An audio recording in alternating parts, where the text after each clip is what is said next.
So we've just been to the cinema down the road in Nottingham to see the film Noah, starring Russell Crowe, which has just come out of the cinema. We've had a good evening out, but interestingly, now we're going to compare the film to the biblical text. I'm going to give it 3.5 out of 5. It was a mixed film. I would say the second half contained more theological gems, things where we can relate it to the Genesis narrative. We had some weird stuff, some unexpected stuff, so this will contain some spoilers. So I think the first half was quite sparse. Yeah, there was something nice about it. The kind of, you focused on individual characters and things like this, but it was quite sparse. Another thing for me that was quite difficult in the first half, perhaps put me up a little bit, were these characters called the Watchers. And these characters called Watchers were basically huge stone giants. They were explained in the film, and they were explained by Noah in one of these classic setups where his son has never seen them before, and Noah has to explain what they are. And essentially, they're fallen angels. But what's really interesting is that in the film, Noah explains them as fallen angels, not in the sense that we maybe immediately understand that angels that have done wrong and somehow fallen, but there was a twist. The idea was that the angels have fallen in order to help humanity.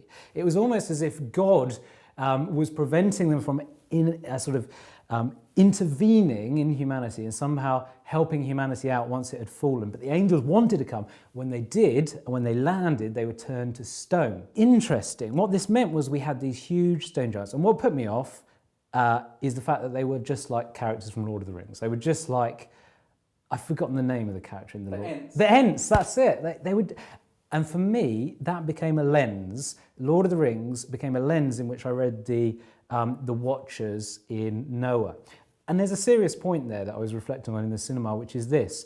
We come with preconceptions, presuppositions to texts based on experience. And this was very much one of them for me. Whatever, is it Aronofsky, the director? Whatever he wanted to portray with those figures, to me, I was not able to experience that fully because of my association with the Ents, which is an interesting interpretive point.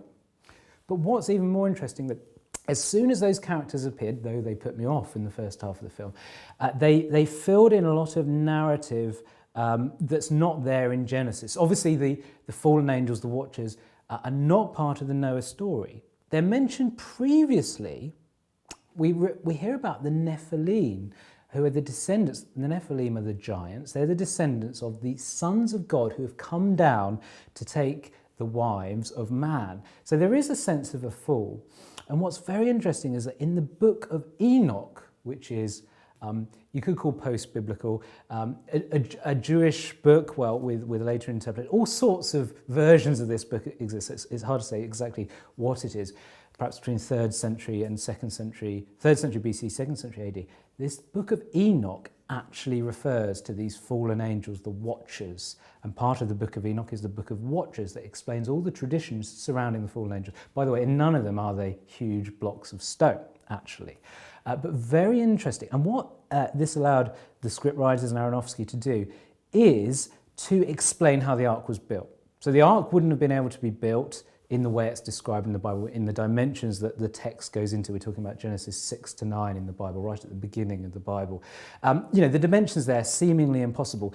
The narrative device of the Watchers as these huge stone giants, angelic in their power, even though they're surrounded now in stone, they're fallen as light and surrounded in stone. They enable the ark to be built. They also enable Noah to protect the ark from the enemy. Now, this, again, is a fantastic plot device. Okay, it's not biblical. And a lot of backlash in the States has been about this being a non-biblical film because it doesn't portray the text literally. But if you did that, who would go and see this film? Because for a start, in Genesis, we've got 3 or 4 chapters about Noah. It's a short story. And one of the key things about the text of Noah in the Bible in Genesis 6 to 9 is it's fundamentally, primarily related to Genesis 1, the story of creation. The language is related. In creation, God creates the world. In the story of Noah, God undoes creation. God sends this flood, which involves the water coming from above the heavens, from below the earth, which are both mentioned in Genesis 1 as being separated at creation. This collapses. God looks at humanity in the story of Noah in the Bible, and all their thoughts and inclinations are evil. This is the problem, if you like. Man, descendants of Adam through the line of Cain, as we heard about a bit in the film, Cain, the first murderer, sin has entered through Adam and Eve and the apple.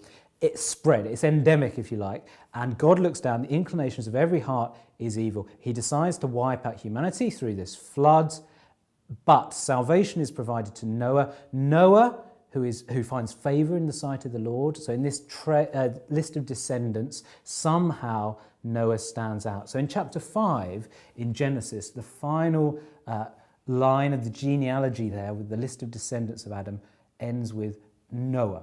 Noah becomes this figure through whom God is going to start again, if you like. Noah, being told that the flood is to come, being ordered very precisely what to build, this ark, very specific measurements, then being told to take, and then the now famous bit from the kids' stories, 2 animals of every living kind into the ark.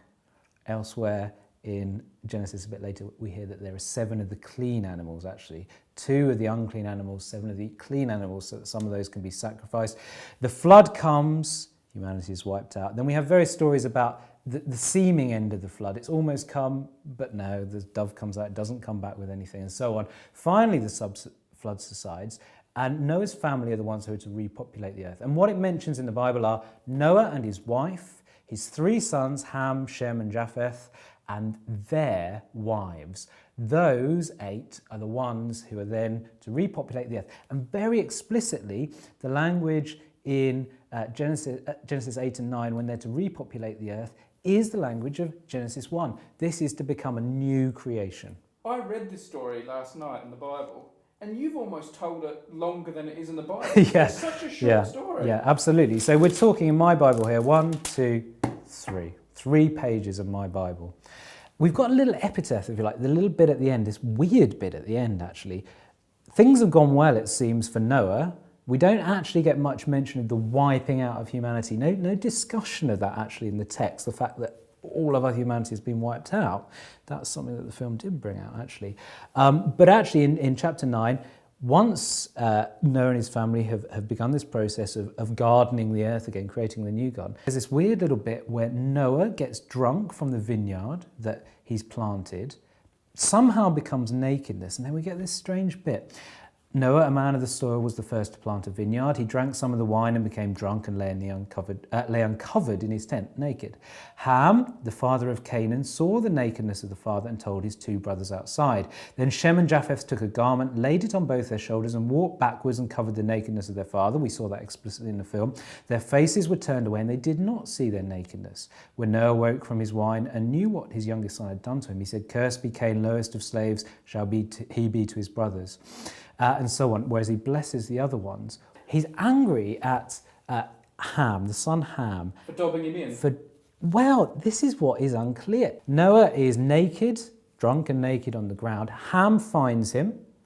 Rather than covering him up, something goes on. Some of the commentaries suggest this is a sexual nature. This is actually the sin that goes on. That's not an uncommon opinion here, because there's nothing in the text. It doesn't explain. It then seems that he informs his brothers, and his brothers, Shem and Japheth, go and cover the father, which is the right thing to do, and they're blessed. What is it then that Ham does wrong? Is it that he dobs his brothers in, as you say, or is it that some act has been committed during his father's life? This is not clear in the text at all. So this was something that the film had to deal with.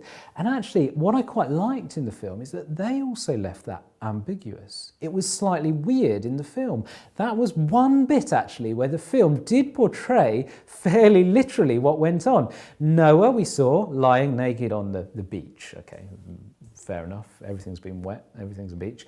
Ham is the one who finds him. Ham just stands there staring. The brothers come, put the cloak on their backs, go backwards, and Shem and Japheth lay it on. Noah is then cross with Ham, but not with Shem. So that is one bit that was left open to interpretation. Elsewhere, Aronofsky, the scriptwriters, fill in a lot of gaps. They do it very creatively. So the question is it a good biblical film, I suppose you could ask? And I think the filling in the gaps can be a good thing. They've made so much stuff up. Like there's a stowaway on the ark. Yeah. There's like fight scenes and Yeah. like Noah's an action hero. Yeah. There's babies born on the ark. Yeah, yeah. There's lots of stuff that's not in the Bible. Absolutely. But what was interesting, firstly, we've said that to make a film of Noah, you have to add stuff. Purely because it can't be a 10-minute film if it's going to be a Hollywood blockbuster. So there's an element of making money here. So we've got to be aware of that there's appealing to a large audience. But I think Aronofsky as a director has got a track record of bringing in biblical themes. Like we know a little bit about his background, a little bit about his Jewish upbringing. You know, we know the film Pi, which is this kind of film involving Jewish mysticism. That's one we could do for Numberphile. And Jewish mysticism. And actually, it's probably right to ask what other biblical elements are being drawn in, not just from Genesis, from elsewhere, what other Jewish traditions are being drawn in, not just from the Bible, but Jewish explanations of the Bible. So very obviously it's drawn on the book of Enoch that we've discussed, and that the Watchers come from there, for example. There are a number of other traditions, rabbinic traditions, that relate to the reading of Genesis. So rabbinic traditions explain the text. And a number of elements related to that. Now, one of these Jewish traditions was a Jewish mystical tradition about the Zohar. I wouldn't be surprised if Aronofsky has drawn on this because of his background in the film Pi. So Zohar is actually this unusual word that appears in Genesis 6.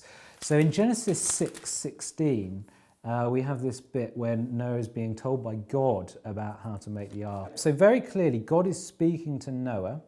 And the idea of how God speaks is something very interesting in the film Noah. But God says, make a roof for the ark. In the footnotes in the English translation, we've got a roof or a window. So it's not clear. The word isn't entirely clear. The word itself in Genesis 6, verse 16, this is the Hebrew Bible. This first word here is Zohar. It's been a bone of contention in the sense of what do we do with it in English? Like, because it's got part of this meaning of light, you know, in the sense of the text, could it be a roof because the ark needs a roof? Is it light letting in, so therefore it's a window? So there's an ambiguity in the translation of the Hebrew to the English. The film refers to Zohar as these elements that are found in the earth that shine, these bright lights, and they're used for weapons. So Tubal-Cain, the enemy figure, the enemy king, shoots at the fallen angels with this Zohar and they explode. The Zohar is used to light the ark. It's used to blow up the life raft when it looks like two of the characters are going to escape from the ark. It's used for all sorts of things beyond the natural, if you like. So it's got this special property. And that's obviously a tradition relating to the Genesis Noah story that's just been brought into the film. So that's interesting. It's not just the scriptwriters saying, let's turn this Genesis text into a movie, but they're drawing on the versions that have come before. And they're not always films. Sometimes they're other books, other stories, other traditions. But what is fascinating is that biblical epics have been around a long time, and they're really making a comeback at the moment. I think part of the reason for that is because the Bible is actually the best story. And so, you know, they're remaking Transformers. We saw a trailer for that. They've remade, I don't know, the 80s. They've remade all these previous films, RoboCop, whatever. They're remaking films. You start remaking the Bible, the greatest story ever told, as it's called. So actually, in remaking this, they've drawn on the whole tradition of biblical epics. And one of the things about the classic biblical epic, the Ten Commandments with Charlton Heston, which we talk about in our Bibledex videos, the biblical epic, Moses, Charlton Heston plays Moses. One of the things about that is it explicitly says, or the director, Cecil B. DeMille, explicitly says, I've not only drawn on the Bible, but other traditions. I've done my research. Okay, and I don't know what the directors and the scriptwriters have said about this, but what I noticed is that that's clearly the case. They've drawn on a range of literature and traditions relating to Genesis. I still can't explain the big beast Watchers entirely.